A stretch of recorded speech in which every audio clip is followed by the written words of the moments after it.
Congresswoman Yvette Herrell. She is a member of the House National Resources Committee. Congresswoman, thank you for taking time. Happy Saturday to you. Thank you. Thanks for having me. If I could just get your reaction, you just heard our reporter David Spunt at the White House talking about it appears that your colleagues across the aisle are going forward one way or another. What is your reaction? Yeah, that's really unfortunate because if you remember, myself and several other freshman legislators wrote a letter to the new administration saying that we would be willing to work with him if we could bring the voices of our constituents to the table and work in bipartisan fashions, including COVID relief. Of course, the executive order signaled that he has no interest and no appetite to work with us. So the only work if both parties come to the table, and it doesn't sound like it's going to go that way. But Congressman, just what David Spunt was saying, that it was just a few months ago that really President Trump was pushing for a lot of the same things. So is it now political?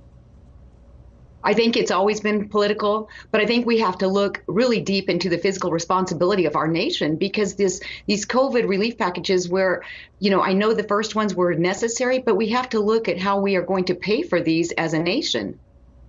Congresswoman, let's talk about the new administration. One of the first things President Biden did was issue a lot of those executive orders, one of which halted the drilling on federal lands for oil and gas. You have an op-ed that you co-authored with the House Minority Leader Steve Scalise about this. In it, you write this, quote, "When Washington radicals ban drilling on federal lands, Americans lose their jobs. Our friends and neighbors rely upon these jobs to pay rent, put food on the table, and keep the lights on. The Biden administration is attacking their livelihoods and jeopardizing America's energy security." So what do you say then to the new administration about what they should be doing?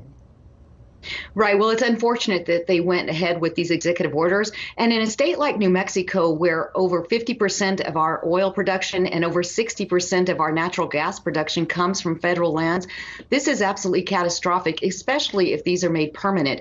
Right now, we're scrambling around trying to recover from the COVID. And here we are now in a 1-year moratorium from being able to extend leases on federal lands. And this not only affects the American worker in New Mexico, it also has a profound impact on our state budget. Almost half our state budget comes from the oil and gas industry, not to mention the monies that go into our classrooms, teacher salaries, infrastructure. So this will have a profound effect on our communities, our state budget, and our education system. Can you put it in terms of the number of jobs, the impact it will have on your state? Yes, we will actually lose up to 60,000 jobs by the end of 2022. And there have been over 117,000 jobs that are indirectly or directly related to the oil and gas industry in the state of New Mexico. So we're looking at over 100,000 jobs that are going to be compromised because of this executive order.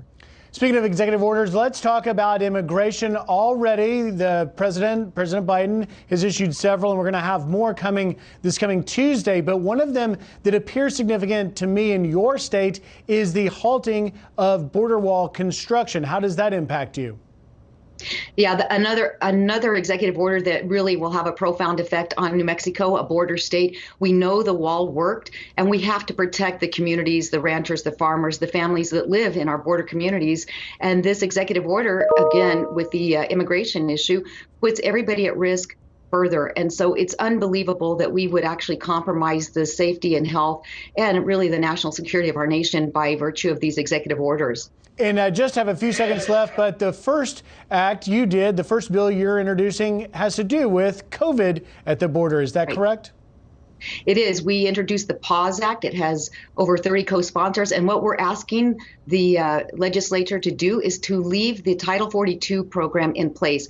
That's the tool that Border Patrol has used to deport immediately immigrants coming into our nation illegally from Mexico or Canada that may have the COVID virus or any other infectious disease.